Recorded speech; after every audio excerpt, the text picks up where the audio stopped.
Hello everyone, welcome to channel learn with ease. आज हम करेंगे स्पेशल पर्पस सब्सिडरी बुक्स का क्वेश्चन नंबर 13, जहां पर आपको बनानी है सेल्स बुक। और यह क्वेश्चन आपका चैप्टर नंबर 12 टीके गोयल की बुक से लिया गया है। फ्रेंड्स, वीडियो के एंड तक बने रहिए क्योंकि मैं एंड में देने वाली हूँ कुछ टिप्स और ट्रिक्स एग्जाम में क्वेश्चन को अटेम्प्ट करने की। तो शुरू करते हैं आज का लेसन। यहाँ पर आपको कुछ ट्रांजैक्शंस दी गई है messrs Shri Ram and sons की बुक्स की, जिसे आपको पोस्ट करना है सेल्स बुक में। जैसा कि नाम से हमें नहीं पता चल पा रहा कि उनका बिजनेस किस चीज का है, तो आपको उस केस में देखना होगा उस क्वेश्चन में मैक्सिमम ट्रांजैक्शंस किस चीज में ट्रेडिंग के लिए है।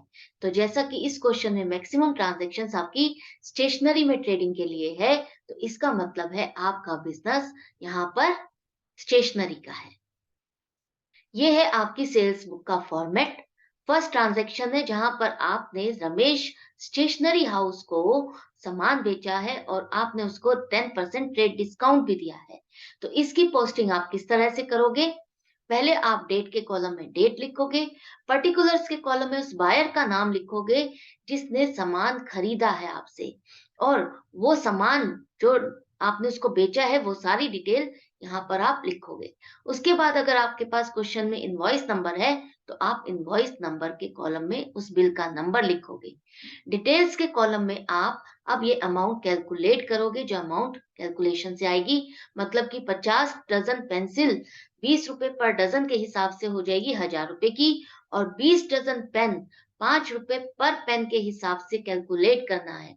यहाँ पर आप स्टूडेंट्स ध्यान से रीड नहीं करते, गलती कर जाते हो। जो रेट दिया है आपको, वो रेट दिया है पर पेन के हिसाब से, और जो क्वांटिटी आपको दी गई है वो डजन दी गई है, मतलब कि आपको क्वांटिटी को कन्वर्ट करना होगा पर पेन के हिसाब से।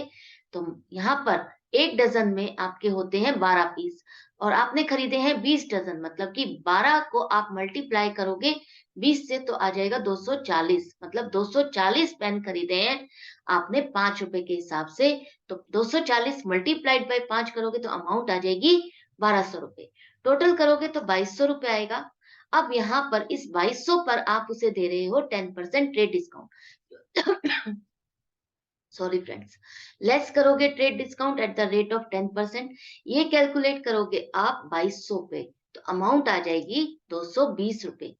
माइनस करोगे इस डिस्काउंट को उस अमाउंट में से, 2200 में से, तो आपके पास आ जाएगी फिगर 1980 रुपए। ये वो फिगर है जिससे आप अपने बायर को बिल बना के दोगे, और यही वो फिगर है जिससे आप अपनी सेल को बुक करोगे। यहाँ पर जीएसटी के बारे में नहीं दिया हुआ है, इसलिए हम इसके बारे में कैलकुलेशन नहीं करेंगे। फाइनली अब आप इस फिगर को बाइफरकेट करोगे डिफरेंट कॉलम्स में पोस्टिंग के लिए।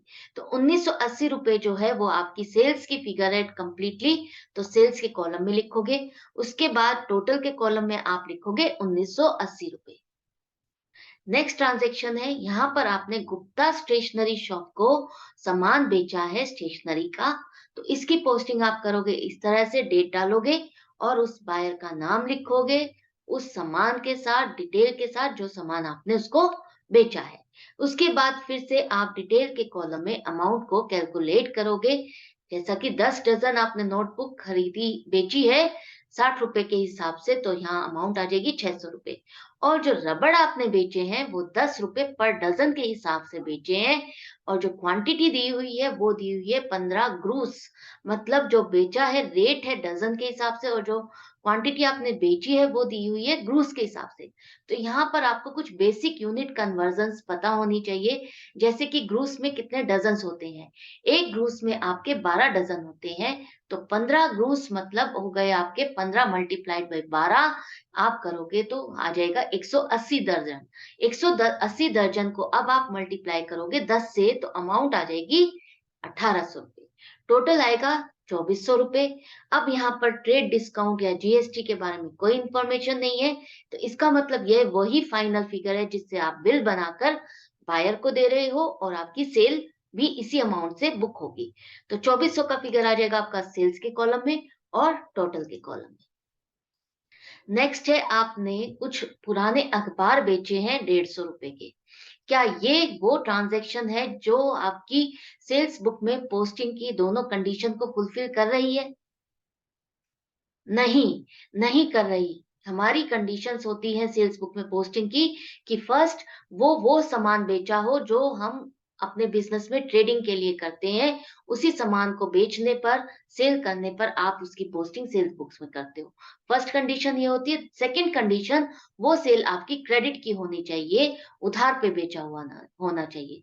तो यहाँ पर दोनों ही कंडीशंस फुलफिल नहीं हो रही है, तो इसका मतलब ये आप पोस्टिंग नहीं करोगे। ये आपने अपने बिज़नेस का कुछ जंक बेचा है, आपने उस सामान को नहीं बेचा जिसमें आप ट्रेड कर रहे हो। तो ये सामान आपने जो बेचा है, इसकी पोस्टिंग आप अपनी सेल्स बुक में नहीं करोगे। इसकी पोस्टिंग या तो कैश बुक में होगी, या आप कैश बुक नहीं मेंटेन करते तो जर्नल प्रॉपर के थ्रू होगी। नेक्स्ट है, आपने यहाँ पर कुछ सामान बेचा है मॉडर्न स्टेशनरी हाउस को, जो कि लखनऊ के हैं, और जो सामान आपने उसको बेचा है स्टेशनरी का, वो बेचा है कैश में।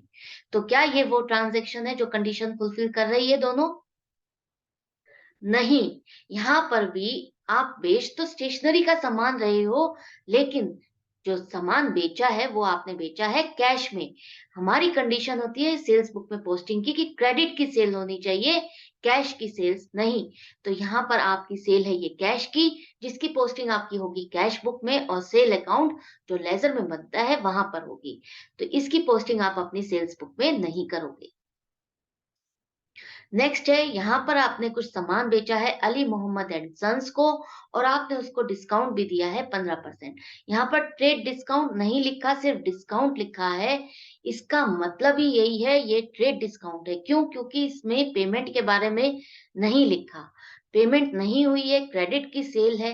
क्रेडिट की सेल पर आप हमेशा ट्रेड डिस्काउंट दे सकते हो, कैश डिस्काउंट नहीं। Cash discount only and only payment base पर होता है, पेमेंट करने पर मिलता है। तो ये है आपकी क्रेडिट की सेल, जिसकी पोस्टिंग आप करोगे, और पर्टिकुलर से लिखोगे बायर का नाम विद डिटेल्स, जो सामान आपने उसको बेचा है।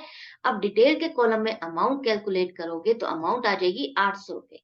आपने उसको दिया है ट्रेड डिस्काउंट 15%, लेस करोगे, ये 15% आप कैलकुलेट करोगे 800 रुपए का, तो अमाउंट आ जाएगी 120 रुपए।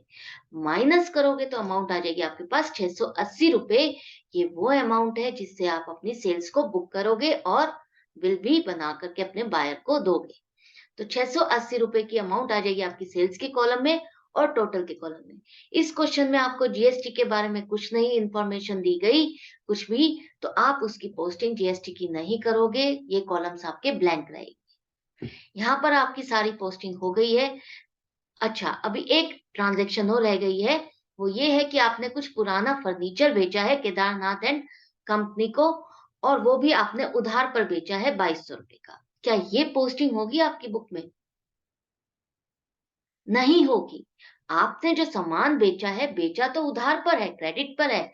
एक कंडीशन तो आपकी फुलफिल हो रही है, लेकिन जो दूसरी कंडीशन है, वो है कि आप उसी सामान को जो बेचोगे, जो आप ट्रेड करते हो, जिसमें आपका बिज़नेस है, तभी आप उसकी पोस्टिंग सेल्स बुक में करोगे। आप यहाँ पर जो बेच रहे हो, वो बेच रहे हो फर्नीचर, और आपका बिज़नेस है स्टेशनरी का, तो इसकी पोस्टिंग आपकी सेल्स बुक में नहीं होगी। इसकी पोस्टिंग आपकी होगी कहाँ पर? जर्नल प्रॉपर में। अब यहाँ पर सारी ट्रांज़ैक्शंस आपकी हो गई हैं पोस्ट। यहाँ पर अब आप टोटल करोगे सभी कॉलम्स का, सेल्स के कॉलम का, और जीएसटी अगर होता तो हम उस सभी कॉलम्स का भी टोटल करते। जैसा कि यहाँ पर नहीं दिया गया है तो इसको ब्लैंक छोड़ दो।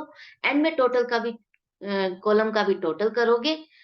अब यहाँ पर जो इम्पोर्टेंट बात है वो ये है कि आपका जो टोटल के कॉलम का जो टोटल है, वो आपका मैच करना चाहिए इन सभी कॉलम्स के टोटल के साथ। अगर मैच नहीं कर रहा तो इस इट मीन्स आपने कहीं न कहीं मिस्टेक की है। यहाँ पर हमारा टोटल मैच कर रहा है, इट मीन्स क्वेश्चन हमारा कंप्लीट है और करेक्ट है। अब है बारी उस पॉइंट की जहाँ पर मेरे को आपको टिप्स देनी है क्वेश्चन को अटेम्प्ट करने की। फ्रेंड्स, जब भी आप एग्जाम में क्वेश्चन को अटेम्प्ट करते हो, वो क्वेश्चन आप करते हो तो उसपे जो मार्किंग होती है, वो होती है स्टेप वाइज़ मार्किंग। ऐसा नहीं है कि आपका क्वेश्चन कंप्लीटली करेक्ट होगा तभी आपको मार्क्स होंगे मिलेंगे, या रॉन्ग हो गया तो आपके सारे के सारे मार्क्स डिडक्ट हो जाएँगे। नहीं, अकाउंट्स के पेपर में आपको मार्क्स मिलते हैं स्टेप वाइज, जैसे कि आपने अगर फॉर्मेट सही बनाया है तो आपको उसके अलग से मार्क्स मिलते हैं। अगर आपको वहां पर 4 ट्रांजैक्शन दी गई है तो 4 में से आपने अगर 3 भी करेक्ट की है तो आपको 3 करेक्ट ट्रांजैक्शंस के मार्क्स मिलते हैं। इस तरह से आप अगर वर्किंग नोट भी बनाते हैं तो वर्किंग नोट के भी मार्क्स होते हैं। तो इसलिए मैं हमेशा आपको वर्किंग नोट बना के देती हूँ, बताती हूँ और समझाती हूँ कि वर्किंग नोट ज़रूर बनाया कीजिए, ताकि आपकी जो कैलकुलेशन है उससे एग्ज़ामिनर पे इम्प्रेशन पड़ता है और वो समझता है कि बच्चे को कितनी नॉलेज है और आपको कितना कॉन्सेप्ट क्लियर है। तो फ्रेंड्स, आई होप ये टिप और ट्रिक आपको पसंद आएगी और आपकी हेल्पफुल भी होगी। तो मैं एंड करती हूँ यहाँ पर लेसन को। मिलती हूँ नेक्स्ट वीडियो में नेक्स्ट क्वेश्चन के साथ। लेकिन आप बने रहिए और सीखते रहिए मेरे साथ। चैनल को सब्सक्राइब कीजिए, लाइक कीजिए और शेयर कीजिए अपने फ्रेंड्स के साथ। बेल आइकन को प्रेस करना ना भूलें, ताकि वीडियो डलते ही आपके पास नोटिफिकेशन आए। अगर आप मुझसे ऑनलाइन क्लासेस चाहते हैं तो मुझसे कनेक्ट हो सकते हैं व्हाट्सएप पर 9212 666 015। Goodbye and take care.